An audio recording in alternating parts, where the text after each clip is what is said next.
Okay, folks, welcome to another Sunday Night Futures Live. Hope everybody had a great weekend. And we are ready for a new trading week. We're going to talk about the futures action, obviously. We're going to talk about the infrastructure bill that made its way out of the Senate. It looks like it's going over to the House to be voted on, or to be negotiated, I should say. Hopefully, that will get stalled out. We'll talk about it in a moment. What's happening there is just a travesty of a bill, one of the worst I've ever seen. And we're going to talk about the economic data coming out this week, earnings coming out this week, some possible trades. So let's get to it. Let's begin with by the way, smash the like button. Let's begin with that. Smash that like button, please. Thank you very much. And the dollar. All right, so last week, the dollar had a massive, massive move. I mean, really a powerful move. It hurt my gold play. It hurt my silver play. And we're going to talk about that in a moment of the whys behind the move. Besides, the technicals on gold weren't good, but more so the strength in the U.S. dollar. So the dollar is now up, consolidating. Looks as though it's going to proceed higher. Mac Carter, hello. Hi, Bob. Mac Attack. Outstanding. Good to be here. Larry, Richard Branson's Virgin Atlantic may go public on the London Exchange. How many shares will you be buying, Bob? Airlines. I don't know. That's a tough one. Maybe I'll play options on it. McCarter, hey, how can we cover ES Eversource before the end, please? If we have time, I'm more than happy to get to it. I have to go to members first, so we'll take care of those. If we have time, we'll certainly go to you, McCarter, because you are valued. Eric, hello, Bob. Later on, take a look at an email I sent you. You got it, Eric. You got it. R-Train, hey, Bob. Welcome to Volatility City. You're not kidding, man. Volatility City. I can't even speak tonight. I said Volatility Silly. All right. Dollar up. This is not an updated price here. That's Friday's closing price, but net. We are 92.81. We're at the highs of Friday, or at the closing highs of Friday. So the dollar looking good, probably going to move up higher. I don't want it to, but it be what it be. 4-hour chart. Let's move on to gold. I want the equity market to settle down a bit. Gold is down, no great shock. It was just absolutely hammered last week, on Friday in particular. I on the weekend commentary with members, I was quite bearish on my opinion of gold in the miners. It's oversold on a daily time frame. In fact, I have the chart up. I'm going to go over it. I'm more so concerned about the weekly chart. Do I think that we're going to get a pop back here? Yes. It should be tomorrow. No guarantees, though. But technically, from a longer-term perspective, the fact that we weren't able to hold 1,800, major concern for me on gold in the short term. I honestly believe a good part of the sell-off was a knee-jerk reaction to unemployment numbers on Friday, which I'm going to talk about in great detail. They manipulate that U3 number. That's the headline unemployment rate. It dropped down dramatically. You're supposed to be looking at the U6 numbers. I have both. We're going to talk about them in a little while. So gold now positive, attempting to recapture support. I'm going to create an alert here for giggles. Let's see whether or not we can gain some momentum here.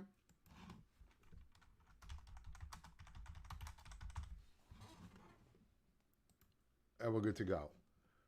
1,800 is the critical support level we got to watch. I mean, the fact that we gave that up is quite disturbing. Matt Carter, thank you, sir. Thank you for the super chat. Thanks for all your help, Bob. Always get the best market pulse from the contrarian trader. Thank you very, very much. That means a lot to me, believe me. Thank you very much. Appreciate it. Paul, hello. Good evening to you too, sir. Abel, hello. Yes, sir. If we have time, I'm more than happy to get to it for you. 40,000 headsmen. I haven't spoken to you in a while. Yeah, gold, I haven't hidden it. I speak my mind. I want it to go up. I'm positioned for it to go up. But when it doesn't, this is not CNBC. I'm not a hedge fund manager. I say it I'm unfiltered. If I don't like it, I say it. We may get a brief bounce back here.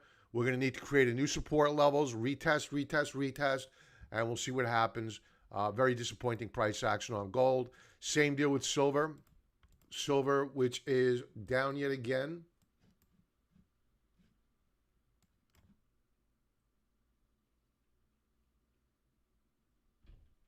No, this is wrong. Okay, I was wondering, this chart doesn't look right. I clicked the wrong button. See, why does that not look right? Okay, took me for a second there. All right, so silver down on the session is in essence flat. We do have resistance above. Let's create an alert here. Let's see whether or not we get any buyers in here. But frankly, absent a 1 or 2 day short covering rally here, I'm not overly optimistic.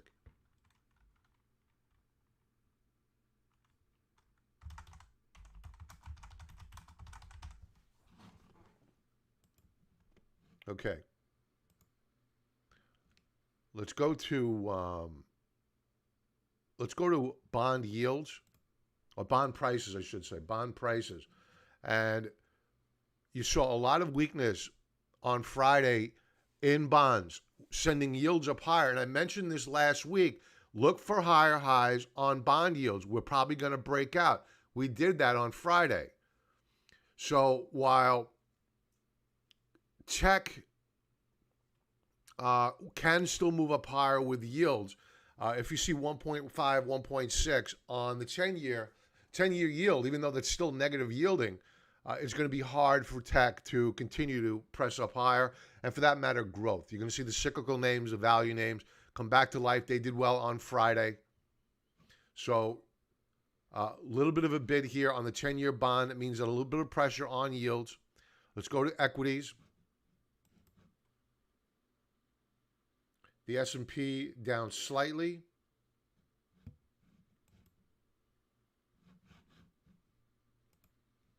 The NASDAQ also down slightly.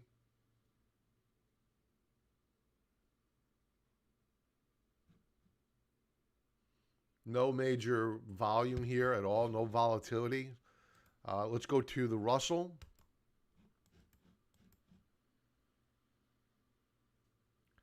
Down a little more than 0.1%. Early on, no real, it's really quiet. Really, really quiet.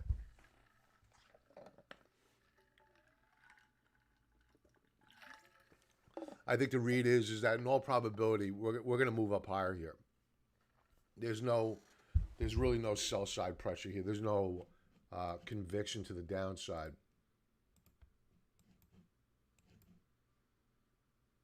This is a 5-minute chart. It's very early, not much happening whatsoever. Usually on Sundays, for those that this is your first time, usually you see a little bit more volatility on Sunday nights, more than what we're seeing tonight. Speaking of volatility, let's go back to 4-hour chart. Let's bring up the CBOE volatility index. Volatility really got hammered last week.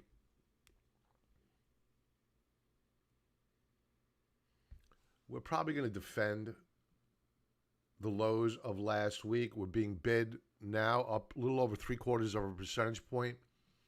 It's only a 4-hour chart, not much to read into. It's very early on, not much in terms of volume here. Let's take a look at oil. Oh, Bitcoin. Yeah.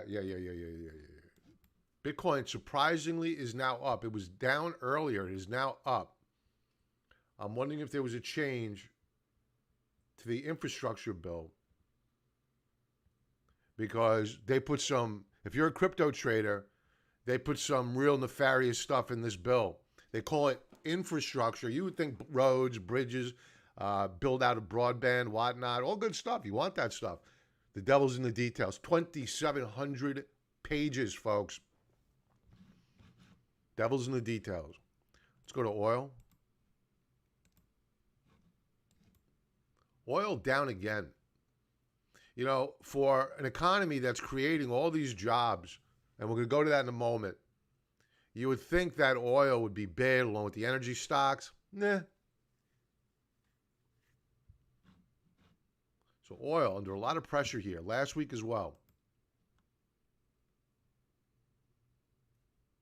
What else do we want? Let's take a quick peek at some ag plays. Ag has been quiet these past several weeks to the point where I haven't really been focusing on them all too much. Last week was just a bad week all in all for, I know copper is not an ag play, but I want to check in on it. All in all, bad week last week for commodities. Copper broke down. Initially, it broke out a couple of weeks ago. Now it's failed. We are breaking down here on copper. We have broken down. Past tense. Home heating oil futures are coming in, which reminds me I got to call for a refill. So hopefully we get lower lows here. Nat gas. Bucking the trend. Rock solid chart. Love nat gas. I think it's going a lot higher here. Nice orderly consolidation. It began on Wednesday. It looks as though we're going to take out the highs of last week.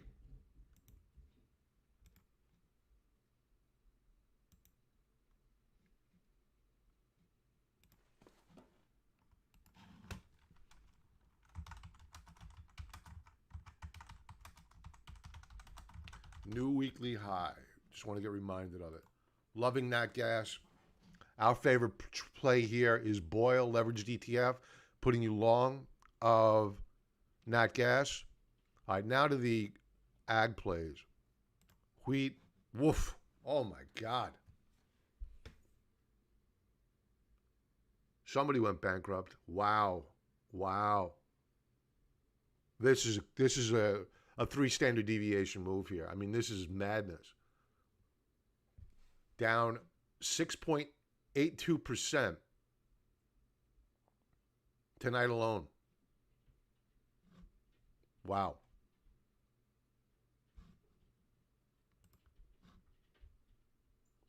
H6 indicators agriculture showing that crops are shrinking around the world. It sounds like we have a supply issue, which should be bullish. Yeah, they're selling off wheat. I don't understand this. I don't know why it's selling off. It should be rallying. This is 2 days old, this report, so maybe that's not the driver. Maybe it's a fat finger trade for all I know. Let's check out soybeans. Soybeans have been consolidating. Looks like they want to push up higher here. Corn. Corn as well, same deal here, consolidation. It looks like a Bollinger Band squeeze, setting up 4-hour time frame. Corn looking good. Is that it? Oats. Oats looking really good. Rock solid. Really nice chart. Okay, let's go to, hey, Franklin, good to see you. I did. It was a good weekend. Hey, Pat, good to see you, man. OG1 Kenobi. Where are we headed, buddy? I think we're headed up higher. It was a very strong weekly close last week. I think that the gold trade for right now, if you don't have a position, I think you're probably going to get a better price. If you're looking to add, I would use the rule of one. And that rule of one is this. Rule number one is that gold, the miners, have got to stop going down before we even entertain adding more. Now, admittedly, I added more to the gold mining trade on what I believe was going to be the filling of the gap, and then a move up higher on Friday on the jobs on the jobs data didn't work out my way. So Friday was not a good day for me anyway on the jobs front. My other trades did well. The Airbnb, Coinbase, they both report earnings this week. So it's going to be an interesting week. This segment is going to be brought to you by TrendSpider, automated technical analysis, 35% discount code below. Use it. Automated trend line scanning, whatnot. I'll be using it tonight. Stick around and I'll demo it. All right. Let's talk about this infrastructure bill. Just like anything else coming out of Congress, out of Washington, they give it a warm and fuzzy name. And I've done a lot of analysis on this, and rarely do I get into Twitter wars. Uh, I really don't like to. It's not my thing to do. But this is just so bad because you have the so-called Republicans, and they're rhinos. They're not really Republicans. They're Republicans in name only. You have 17, 18 of them. And here's the list now. None of these are in my fine state because all I have are left-wingers here. But if you live in a state with one of these as your senator, these are all Republicans. I don't expect anything else out of the Democrats because they're going to vote in lockstep. But the Republicans do nothing more better than to shoot themselves in the foot. They love grasping defeat out of the jaws of victory. That's what they're good at. But these guys are voting on a horrible, horrible. I'm going to send this. You can watch this at your leisure. Tucker Carlson. And I wasn't just Tucker Carlson where I got my information from. Inside this bill, you have a new crypto tax, IRS reporting on crypto, mileage tax. A mileage tax for every mile you drive, you're going to get charged. Mandatory surveillance equipment to be installed on all new cars, a mandate on manufacturers. So you're going to have, I saw an illustration of one. You're going to have 3 cameras, one upper left, one center, one upper right, and it'll be able to take a look at your eyeballs and determine whether or not they're calling it a DWI, defense mechanism. Really what it is, it's just more surveillance, the ability to track you. And if they deem that you're too tired to drive, they shut you down. That's in this bill. And that's all that I know about yet. 2,700 pages. And of the 1.5 trillion, give or take 100 billion, of that, you have only 15% going towards roads, bridges, and broadband build-out. If you take the broadband build-out out, it's only 10% of this bill goes towards roads and bridges. So I'm keeping this up for a reason.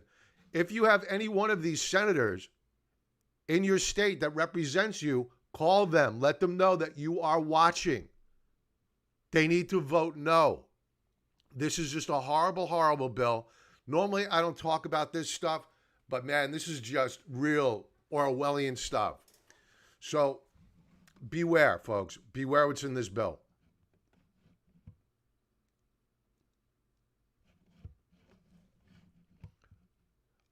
Pat, Barrack reports tomorrow. That's something to keep an eye on. Randy G, I think if you're carrying a phone, you can be tracked. Yes, you can. Yes, you can. And I think Apple now is scanning all photos that you upload to the iCloud or whatever they have, that their cloud service. They announced it. It's not conspiracy theory. They announced it. So really wild stuff. All right, as you proceed into the new trading week, the Fed's balance sheet, I usually go over this on Thursday. I forgot to last week. The Fed's balance sheet actually did not rise to a new higher high last week. It did not overcome the highs of July the 21st. In fact, it declined slightly. So let's just keep an eye on this. And if you take a look at M2 money supply, it's flattened out. So something's going on at the Fed. And I think that may be really why. The fact that you're not seeing M2 money supply grow as rapidly as it once was, and the fact that their balance sheet came in a little bit, may be another reason why gold took it on the chin last week.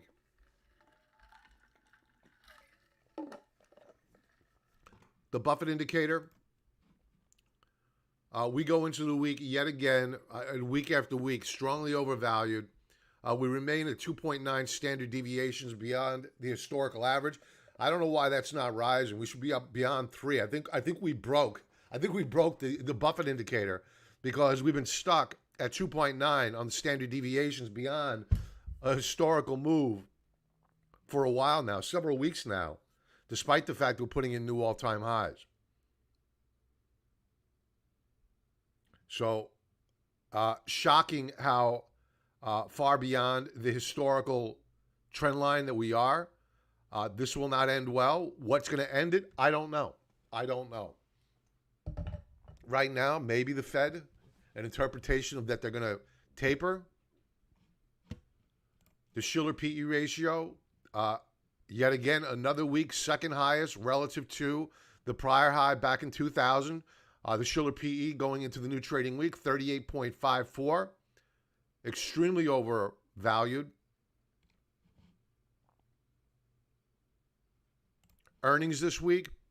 Tomorrow's going to be AMC. I was asked whether or not I'm going to trade options on AMC. I'm thinking about it. We'll see what they're offering on premiums. But I want to get deep out of the money. Deep out of the money on both the put side and the call side. We don't buy the options. We sell them. In this instance here, I may hedge the trade, though, because it's just way too volatile. What else do we have? Barrick, as Pat mentioned, tomorrow morning. We have Berkshire Hathaway tomorrow.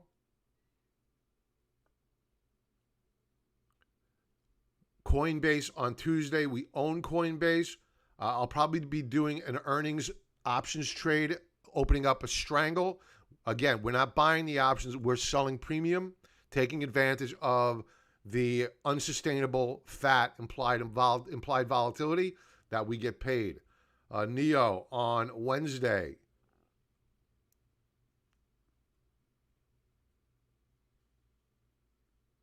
Thursday, Disney reports. How can they break the Star Wars franchise? You ever think about that? How do they break that franchise? They destroyed it. Airbnb, we own it. We're probably going to do an earnings trade on Airbnb. And what else? Rocket reports. I'm not going to play that. Maybe I'll reevaluate it. I will not be trading any mainland Chinese stocks. I tend to avoid them for the obvious reasons. Friday, what do we have going on here? Nothing to talk about on Friday. So you can see that earnings are beginning to die down now. All right, let's talk a little bit about the economic calendar from last week. So it was a mixed bag. You had some good data. I'm not going to point to all the bad data. You had some good data that came out. The market manufacturing PMI, Purchasing Managers Index, that beat slightly, but it's a sign of expansion of the economy.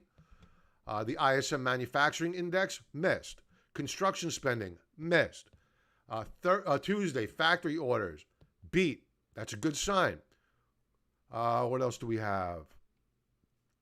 ADP report, big miss on ADP. So here's the chart of gold. Let's go to let's go to GLD. So here was the announcement of ADP on Wednesday morning. Gold shot up higher. Big move up higher. The miners ripped. It was a very good period of time. But then you had this joker, Richard Clarida. He's the vice chair of the Federal Reserve. Come out and he says that, well, we're probably going to raise rates in 2023. What do they do to gold? Hammered. This is the knee-jerk reaction of the algorithms. Now, that's a convenient excuse to lay out. Am I completely convinced that it was a pure algorithmic trade? Not really, because there were just simply no bids buying the dip. There was nothing. It was crickets. So something else is amiss, which caused me to take a look at the Fed's balance sheet. And I think that this influenced it along with M2 money supply, which is flattening out. Now, the Friday data, which came out, you had non-farm payrolls come out on the 6th. That beat. But I knew for a fact that the whisper number I think Goldman was at 1.7 million new jobs. The street average, the whisper number, was about 1.2. And yeah, we beat, but it wasn't a huge beat. I mean, it was a beat. I think what a lot of people took and they saw the unemployment rate drop dramatically from 5.7% to 5.4%. So you also had an increase in average hourly earnings. But in real terms, adjusted for inflation, people are still losing buying power. So, you want to put this into perspective. The unemployment rate. This is the headline rate. This is the headline report, the U3 report. The one you're supposed to take a look at is not the U3 report. That's this right here. That's the 5.4, as noted right here. 5.4, U3. The number you want to look at is this, U6. U6 is total unemployed, plus all persons marginally attached to the workforce, plus total employed part-time for economic reasons as a percent of the civilian labor force, all persons marginally attached to the labor force.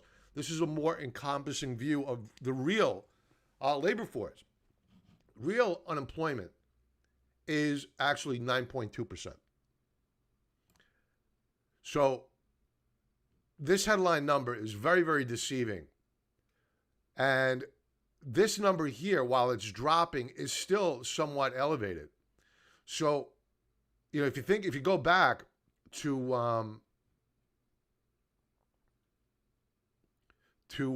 March, we're a point and a half roughly below that number. There's not been much in terms of progress.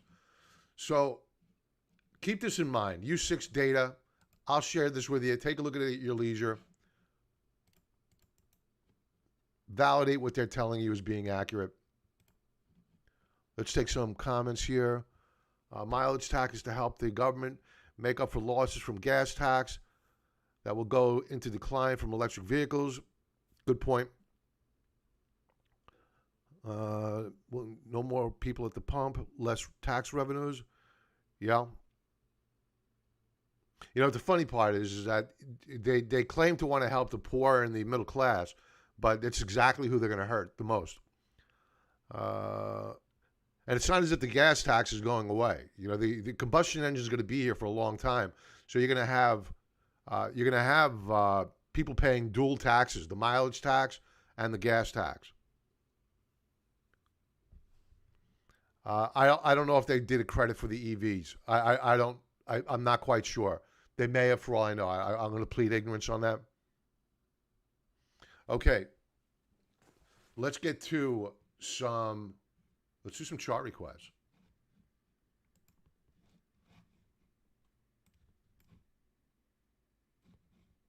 What time is it? Good. We got about a half hour to go here.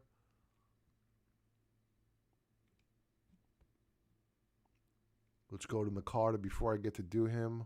McCarter, again, thanks for the super chat. Appreciate that. Eversource.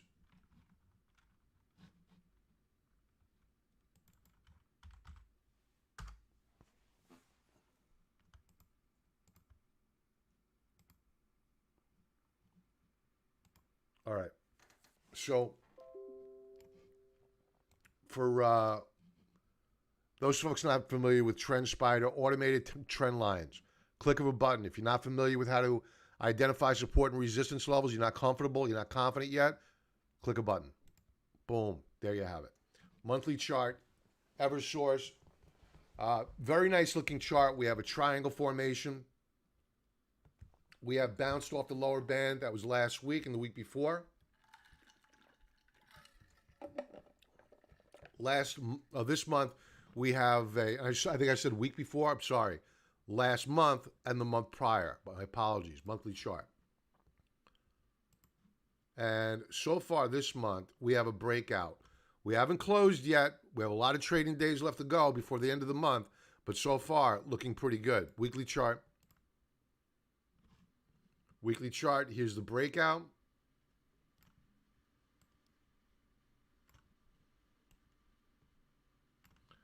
Now, you have a couple of support levels here. One, the obvious, which anybody that knows me for any length of time knows that I'm going to want to see, is a retracement and a pullback to retest support.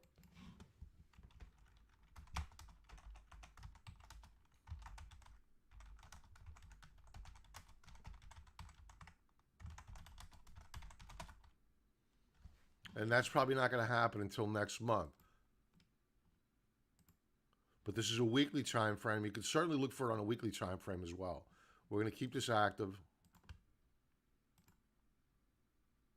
So our alert is set.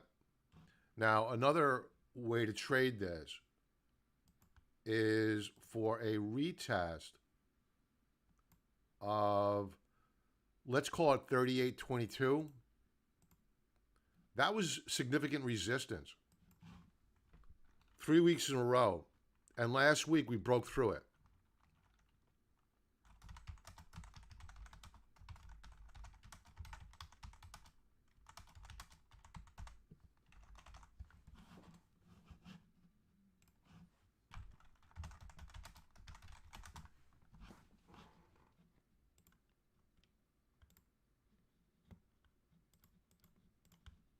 And we are, oh, I didn't want to keep it, it's way too much of a sensitivity range. All right, I'll modify that later on. I want to reduce this. This is going to fire off prematurely. I'll modify it later on so I don't bore you. I want to keep a little bit of sensitivity, not too much. Daily chart. One thing to keep in mind here, again, the value of the automated trend lines is this. You know, I'm going to get rid of this right now.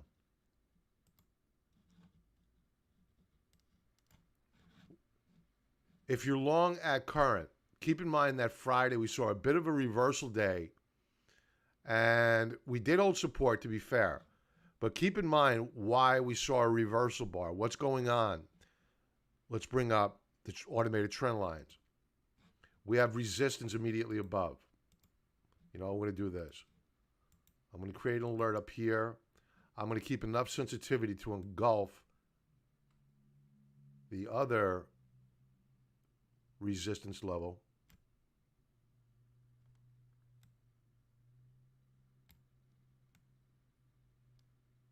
There we go.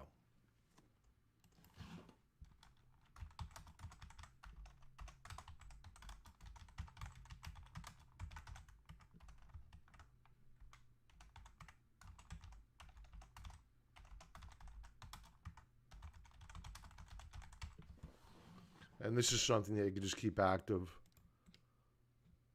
for as long as you want. Have it fire off a few times. Scale yourself out of the trade. And we're good to go. This is really what I wanted to do before. Much less sensitivity.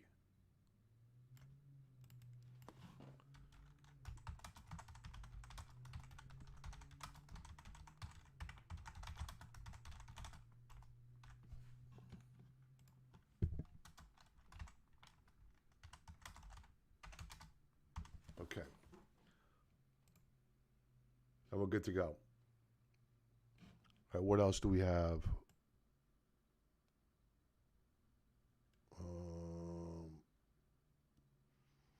Randy, yeah, AMC premiums, yeah, and they should get even wider on Friday. Oh, excuse me, on Monday afternoon. You're going to see a lot of speculators in there hitting the market on getting long of those options. So we're gonna try to take advantage of that. But I'm gonna want to go deep out of the money, deep out of the money. What else do we have?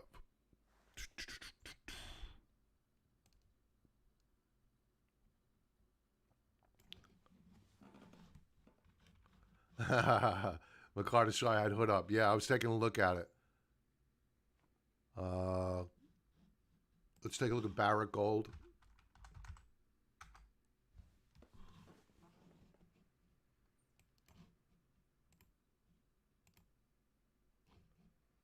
Yeah, Barrick. This is a monthly chart of Barrick. I mean, it's been consolidating nicely.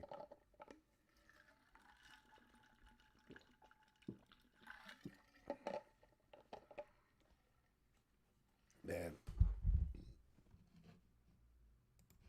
it's got to hold 2026. It's got to hold it. So far in the month, what was prior support back here has now acted as resistance, and we've been rejected. It's still early on in the month. Last month, we had recaptured support at current. We are back down below it. Very, very poor price action. Let's check in with seasonality.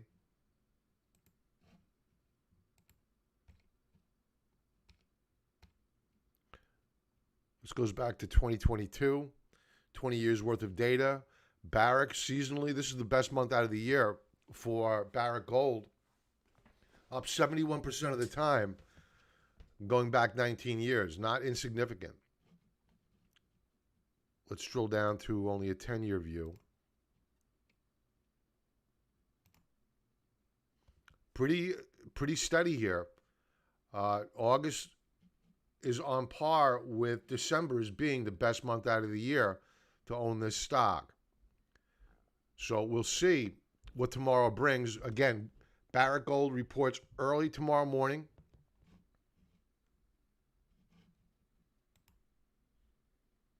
And they're very cheap stocks. Very, very cheap stocks. GNRC. Actually, I didn't do a weekly chart. Hold on. Weekly chart, gold.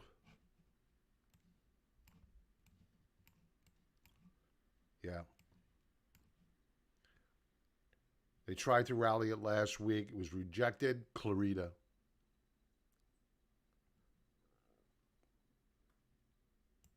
Let's see whether or not we are able to break through tomorrow. Weekly resistance.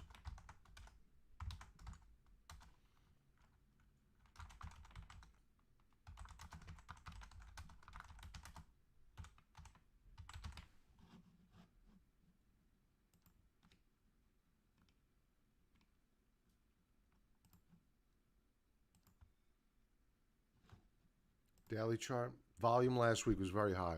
Daily chart.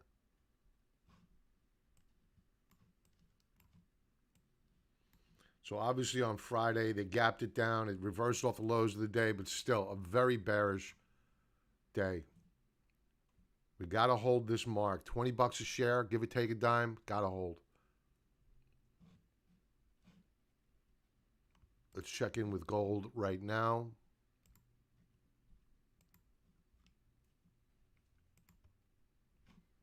Down. New weekly low. So, not good. Not a good way to start out the week.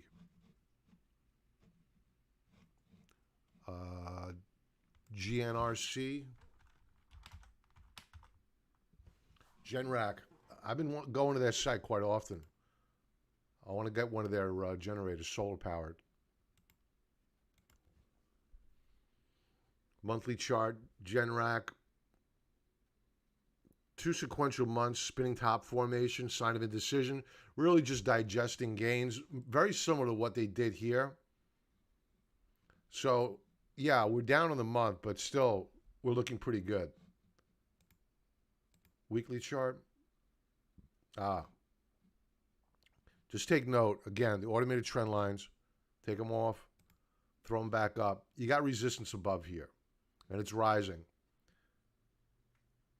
Support below in blue. I don't think we're heading down there. I think they may either A, trade it sideways, waiting for these moving averages to catch up, or if we do get a pullback on Generac, we're going to test these rising support levels, probably going to hold, then we proceed back up. So, yeah, 2 sequential down weeks. We closed off the lows of each week. I'm still bullish.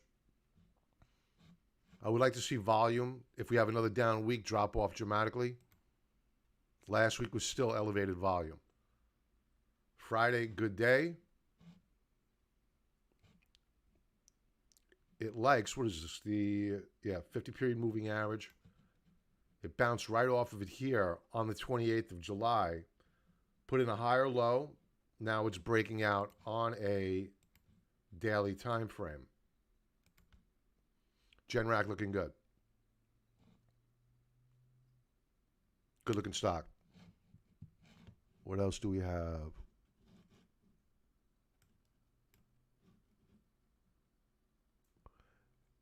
Guys, if I didn't go over one of your trades that you wanted me to take a look at, please just pop it in again because it's hard to find them through all of the comments. I love the comments, but it's very difficult to keep track of all the requests. Let's talk about Hood for a moment. There's not a lot of data here on Hood. It is now officially a meme stock. Let's go to a 30-minute chart. You know what? I'm going to do a drill down. Let's go to a daily chart first. Down day on Friday. No new daily low. Okay. Got that. 4-hour chart. 4-hour chart. Triangle formation forming. What the hell just happened? Let's try that. Let's try that again. Triangle formation forming.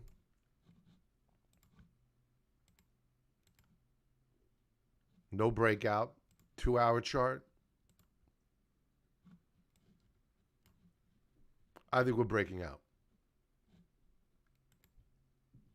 Now, we're in the apex. We're either breaking down or breaking out tomorrow morning. I think we go with the breakout, though. 30-minute chart.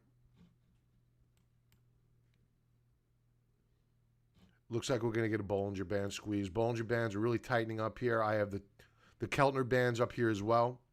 So this is getting ready for a lot of volatility, either the upside or downside. I would bet on the upside at current, especially if yields decline. All right, let's do Manoj, how you doing? AMZN. Raindrops on what, McCarter? Hood?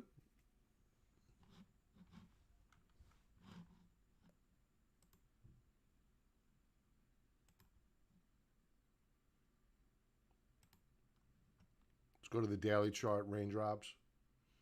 Nothing bearish, just like the other candlesticks were on a daily time frame, 4-hour time frame. Pretty bearish, but this is unsustainable. A lot of red here. I think this gets resolved to the upside.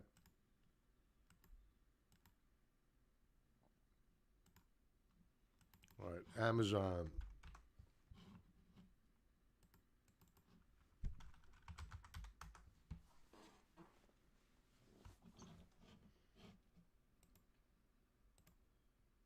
All right. Amazon on a monthly chart has put in a new monthly low. The question is, do we hold 33.24? That's the line in the sand. Weekly chart. Oh, and by the way, if this puts in a new monthly low, it's a short.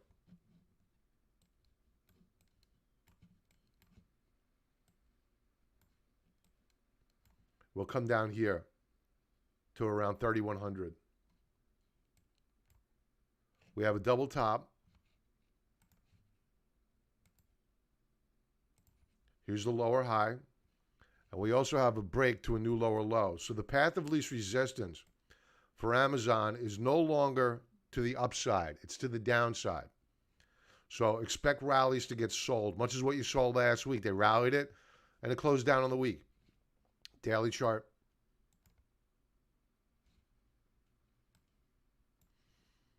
So they're consolidating it against the 33.24 mark. This can go in either direction. I don't like it.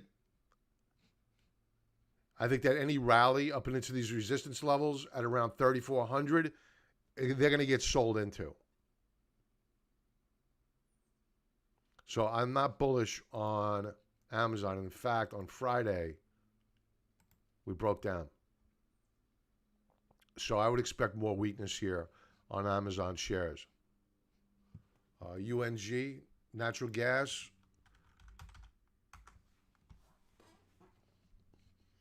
So, okay, 40,000. What's bullish about the chart here? So let's talk about it. I'm not always right, so I'd like to hear your thoughts on it.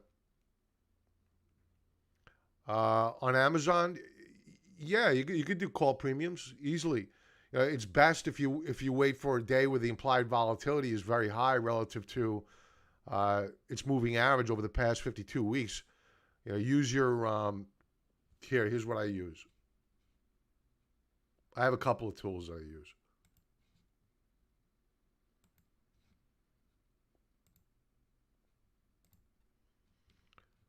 And you don't have to sit in front of your computer all day long because this doesn't change all that often.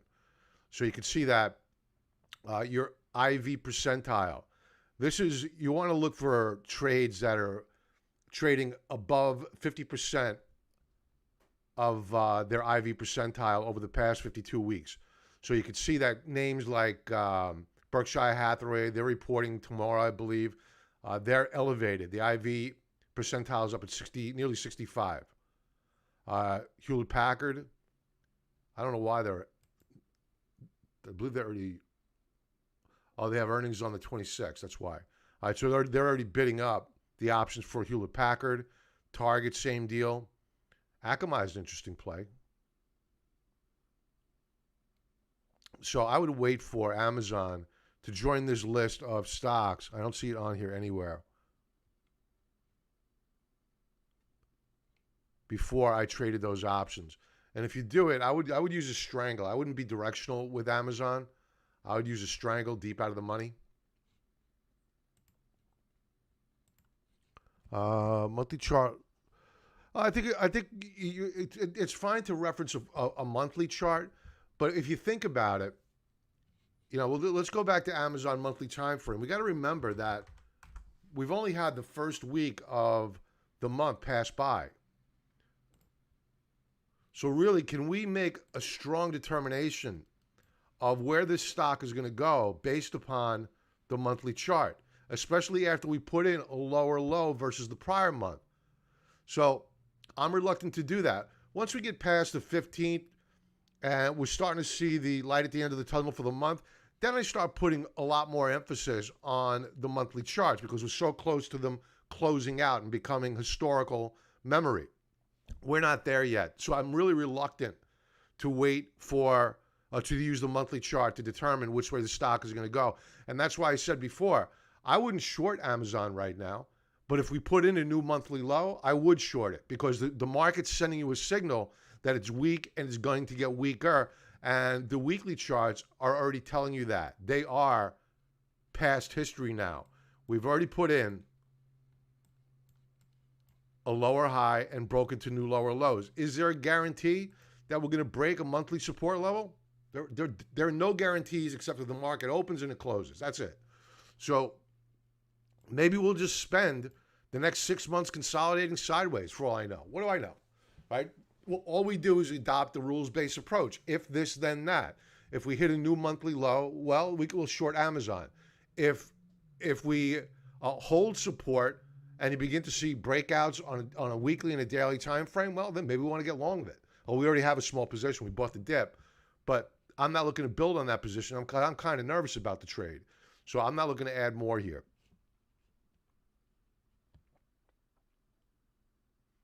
You're welcome, Jim. Anytime, man.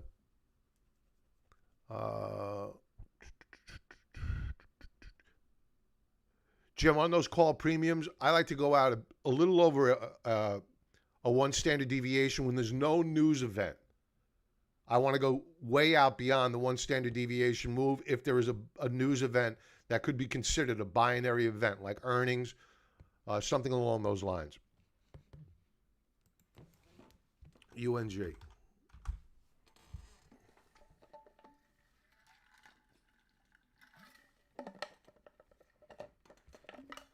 All right. So I'm going to take the automated trend lines off. These are my manually drawn ones. Let's overlay the automated trend lines. Yeah, we're right there. We are right at resistance on UNG. I think we're breaking out on UNG. These are monthly resistance levels. We see a close above 14.95. We're going a lot higher. Weekly chart.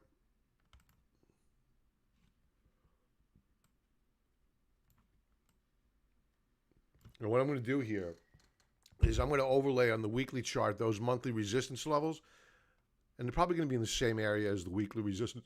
Weekly resistance levels. Yeah, they are. Right there in blue, dashed line, you have monthly resistance, and in green, solid, you have weekly resistance. A lot of resistance above. So it may take some doing to get through this resistance. Keep in mind that on Thursdays, 10:30 a.m. Eastern Standard Time, you have nat gas inventories that come out. That I've seen in the past act as a catalyst both to the upside and to the downside. Daily chart. Again, these are your monthly resistance levels on a daily chart. We're struggling here. Let's create an alert at the upper band. I don't want any sensitivity. All we care about is a close above that mark.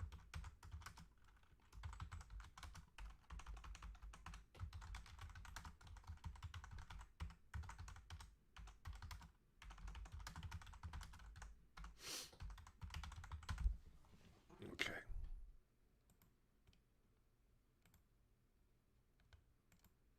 And we're good to go. Our alert is set monthly resistance above. There it is up here on the sidebar. Let's take a look at seasonality. August is relatively favorable. I say relatively. Remember that natural gas has been in a multi-year bear market. And it's only this year that we've broken out of that bear market. Now we're in a new uptrend, or close to a new uptrend. So that's why you're seeing such horrible reads over the past 11 years on these monthly bars. April by far is the best month out of the year, with August coming in second. Let's zoom in a little bit, go back to 2015. Yeah, not much difference there.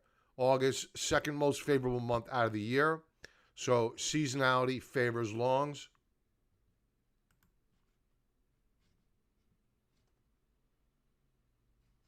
Gold.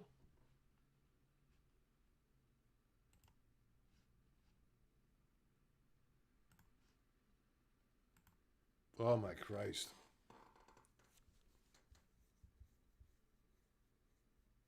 It could be a good thing. They could be washing it out. I don't think it's a great shock, to be honest with you.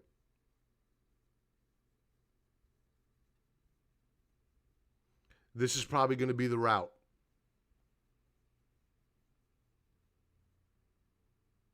They're taking out all stops.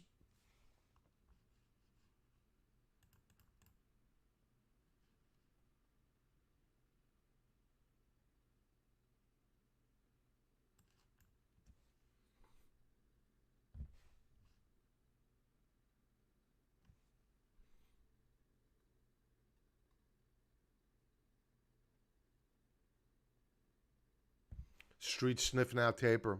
That's what they're worried about. 15-minute chart.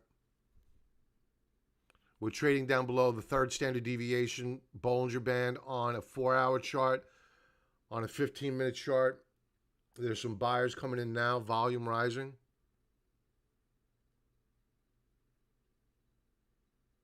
I think they're taking out stops. They're just blowing everybody out.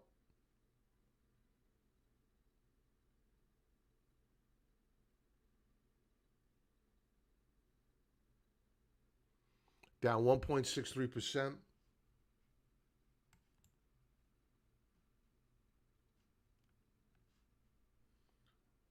Oof, big sell order just came in.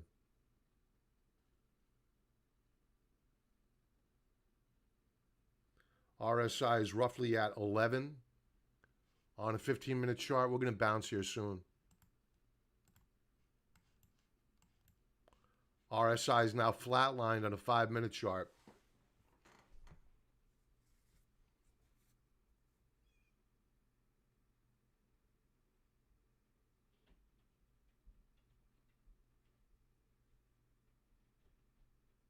We'll come back to this. This is going to get bid soon.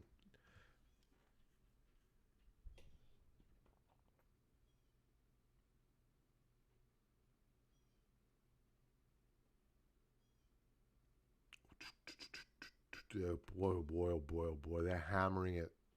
They are hammering it.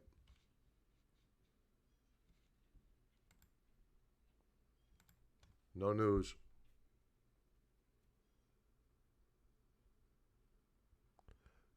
Israel, yeah, but that would, you're welcome, Manoj. That would be bullish for gold. Wow. Whoa, this is a crash.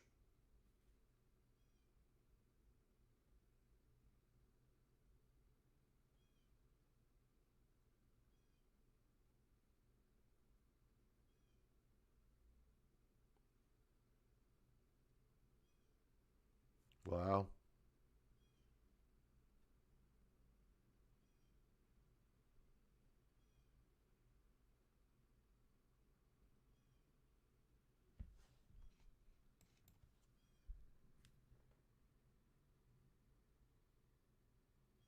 They're going to fight over 1,700 right now.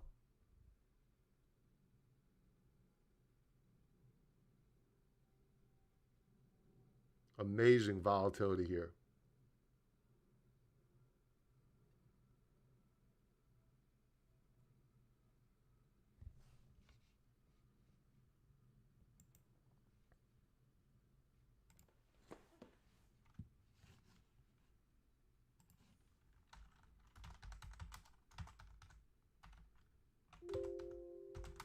Sorry about that noise, folks.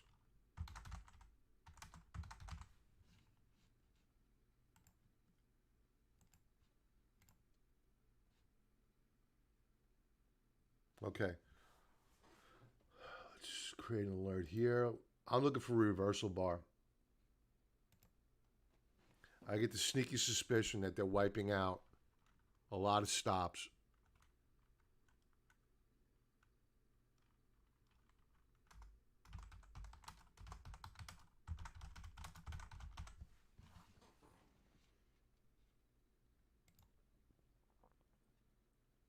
They're going to duel it out over 1,700.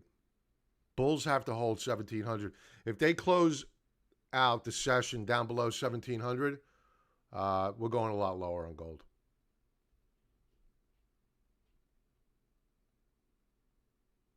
There are the bids.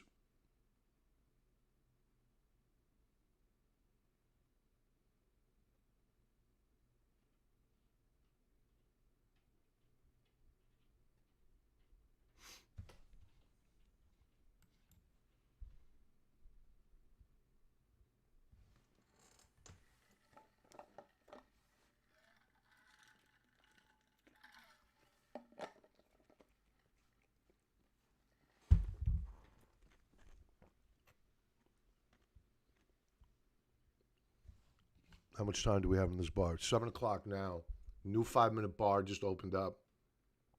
I'm going to get to Franklin, your request, and Randy, your request as well. And if I didn't finish off with Nat Gas, Manoj, we'll go over Nat Gas. Make sure I finished it.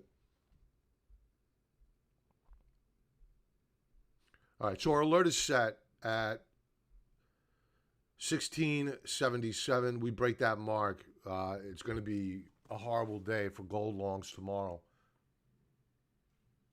But we are very oversold. Very, very oversold. This is a 4-hour chart.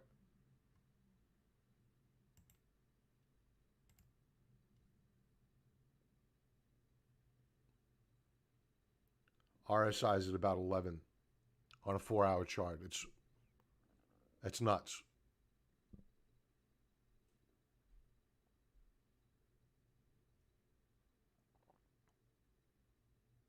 All right, we'll come back to this. We have alerts set. We're good to go here. Back to UNG. All right, this is the daily chart. Yeah, so we have resistance above. We're good here. We set our alert. We're good to go. UNG. Coffee for Franklin. Nice pullback here. Was overbought. I love coffee, man. I love drinking it. And I love the ETN. Joe, the ETN. So last month it went parabolic. You knew it wasn't going to end well. Here's the pullback. Weekly chart. I did not want to move that. It's really worthless anyway. Let's get rid of it. Okay. Last week, reversed off the lows of the week. Good to see. Daily chart. Daily chart, we're consolidating. I think this could be bought. If it's a swing trade, use a stop right below the lows of the day on August the 2nd. That low was 48.33. You are seeing a bit of resistance above here.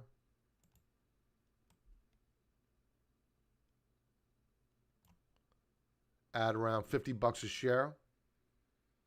So you could buy on the pullback, add more on the breakout above 50, and more importantly, a closing breakout. So I would stay small right now. Let's make sure that this sell-off is really over for Joe. And right now, commodities are not in favor. They had a horrible week last week, and it doesn't look like this week's going to be much better, with the exception of nat gas and oats. Oats are looking good as well. We'll leave it off with SoFi. Monthly chart. Nice. Putting in higher lows here. That's always nice to see. I don't know why that just happened. Let's try that again.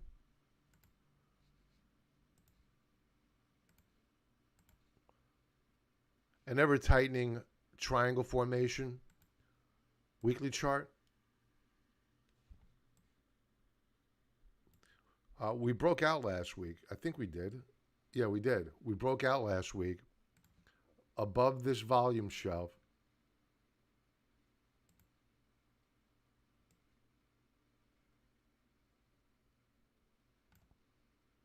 At 1667, we closed at, actually, the close, no, this is wrong. I'm moving my mouse, that's why. 1671 was the close. We closed above resistance at 1667, good stuff. Daily chart. And we broke out on a daily time frame. Looking good. So this could be nibbled on. RSI looking good, higher lows, higher highs. Good stuff. You're welcome, Franklin. All right, folks. Thanks for everybody for joining in. Smash that like button if you would. It helps me out with the YouTube algorithm. Subscribe to the channel, and thanks for being here. Don't forget about the 35% discount code on TrendSpider. Use the link below. Everybody have a profitable trading week. Thanks for joining in. Be well.